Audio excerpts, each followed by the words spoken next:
Hey guys, welcome back to the DeClerk Homestead. My name is Beth, and today I wanted to make a video for anybody that is brand new to canning, looking to get started, and just going to cover a lot of the basic information that is needed. If you know nothing about canning or very little, this is the video for you. To start, let's go over some of the equipment and tools that are necessary for canning food.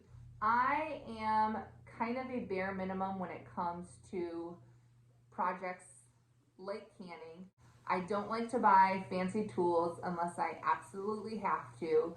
Some of these items are definitely things that you need to have, whereas other things are just kind of bonus items, but they can be swapped out for something else that you might have on hand. So I'll be sure to make a note of that. The first and most obvious thing that you need to have for canning is the jars. Make sure that you are using canning specific jars. Not recommended to reuse jars from the grocery store that you bought tomato sauce in.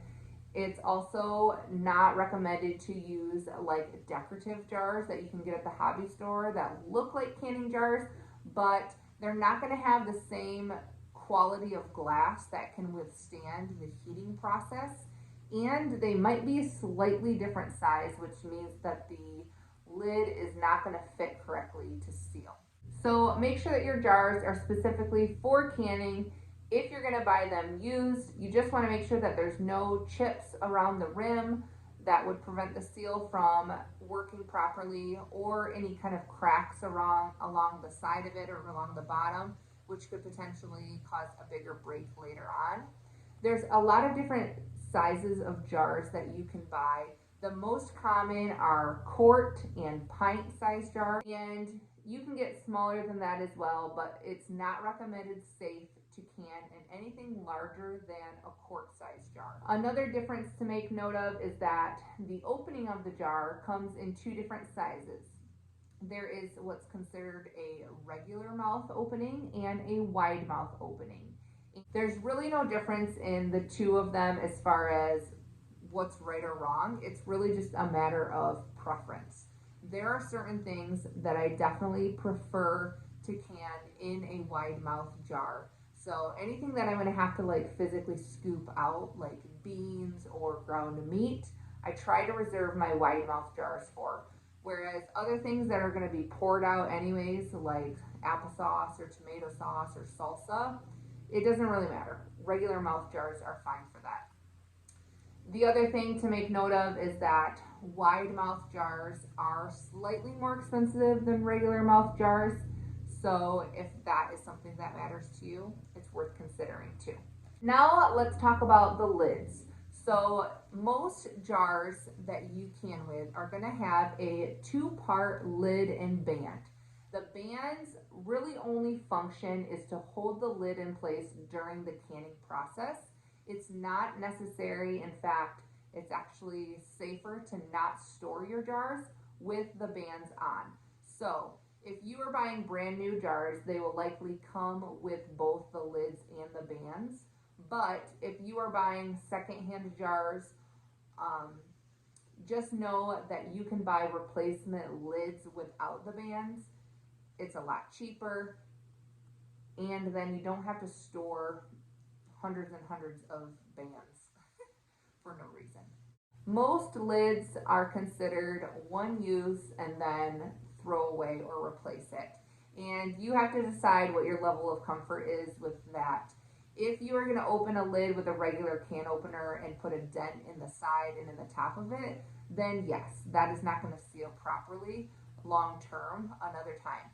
But if you have a nifty lid lifter like I have from my friend Jennifer, or if you are opening it with your fingers or with a spoon or something where it doesn't cause any damage to the lid, and you still have a good rubber seal in place, you might consider hanging on to it to reuse just in the sake of an emergency, or at the very least using it to store some dried goods.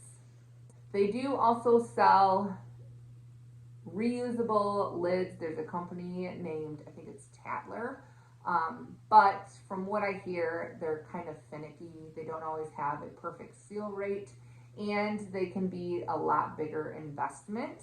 There's also a type of jar made by Rec, which has an all-in-one reusable glass lid and gasket seal. Those, in my opinion, are the best option to use if you can afford them. For me, it just comes down to a matter of budget-wise. They're not justifiable for the amount of jars that we fill each year. The next tool that you'll want to have is a canning funnel. This is so handy for other things in the kitchen beyond just canning. But if you're going to be filling your jars specifically with things that are liquid like applesauce or tomato sauce or broth, having this funnel is super handy. The next tool you'll need to have is a jar lifter. This can be used for both lifting empty jars that are hot to be filled or taking jars out of the water bath to set on the counter. One important thing to note is that when you are using these jar lifters, it's really best if you can kind of latch that edge underneath the glass part of this rim. I have seen people drop them when they latched onto the band or when they latched lower on the jar because it just isn't as secure. Another tool that you will often see in canning sets is a head spacing tool slash airspace bubbler thingamajig. I actually had one of these a long time ago and I must have lost it at some point because I couldn't find it, but basically it has notches on one side to help you measure what your spacing is at the top of your product that you're canning, and then you can use it to kind of push around your food to remove any air bubbles. I just use a butter knife, works just as well. The last few tools that are not 100% necessary but nice to have before we go into the actual different types of canners are a stick blender and a food mill. You can buy electric mills. They're a lot fancier, a lot more efficient. I just haven't gotten to the point yet of investing in one, so I have a little hand crank one, and I like to have a handful of printed canning books on hand, so that way if a situation ever came where I couldn't just look up on the internet for a recipe, I have a resource to kind of guide me in different recipes. All right, so let's talk about the different types of canners. I have 3 different types of canners, and I'm going to break them into 2 different categories. One is going to be a boiling water bath type canner. The other is a pressure canner. Boiling water bath, I think, is what most people are familiar with. I have a really nice stainless water bath canner that was gifted to me several years ago. It has the rack. Unfortunately, I broke the lid on it a few years ago, so I have to improvise for that. But you do not have to buy a canning specific water bath pot. If you have a stock pot that is tall enough for your jars to fit in and be covered with 2 or 3 inches of water, you can use that. So I have this 2-gallon pot that I actually use all the time, especially if I have smaller loads to can, just because it requires less water, it heats up faster, it takes up less space on my stove, and it works just as well. So I will put a washcloth underneath the jars to prevent them from breaking. You can also make a little custom rack by just attaching some lids together. Any type of barrier, just so that the jars aren't sitting directly on the bottom of the pot, is fine. This pot is only big enough for me to do pint jars. It's not tall enough for quart jars. And then most recently this year, I bought my first steam canner.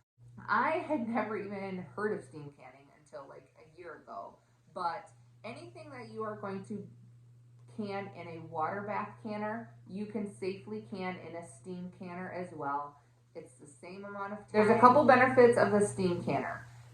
You use less water to run each batch and it heats up a lot faster. It's also lighter, so if you have a glass cook stove, you're not going to have as much weight or pressure on it. I also love that it has a dial on the top, so it tells you exactly when you can start your processing time. This makes it super easy to track how far along you are. The biggest negative that I can really think of with a steam canner is that it is pretty like one use. Um, I already have like a colander situation that I can use for my bigger pot if I want to steam vegetables or something. So besides steam canning and steaming like vegetables, I can't really think of another use for the steam canner. And I do really like when things are multi-purpose.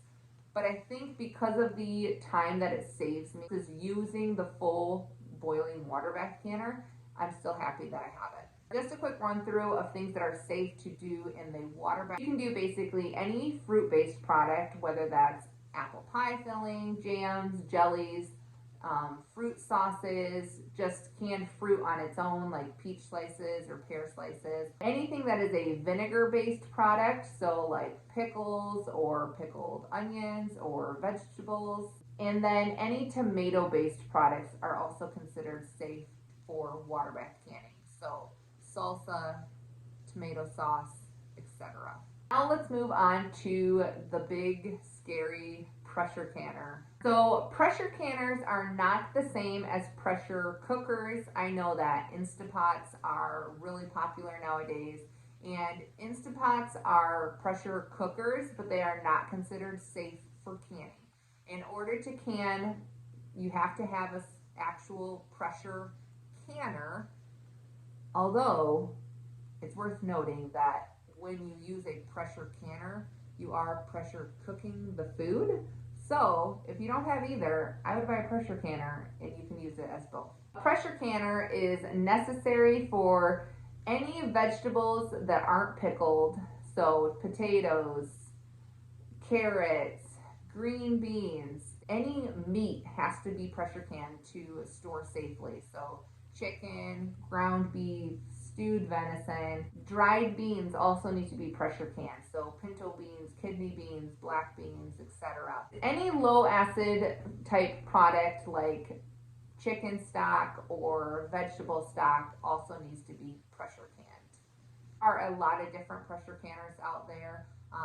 Some are a lot more expensive than others. This one is kind of a mid-sized, very affordable option. It's from Presto. It's a 30 quart, and I have done hundreds of jars in this every single year, and I love it. I would love to have a second one, actually. I'm not going to get super deep into pressure canning, but they're pretty inclusive as far as what you need to have for them is what it comes with.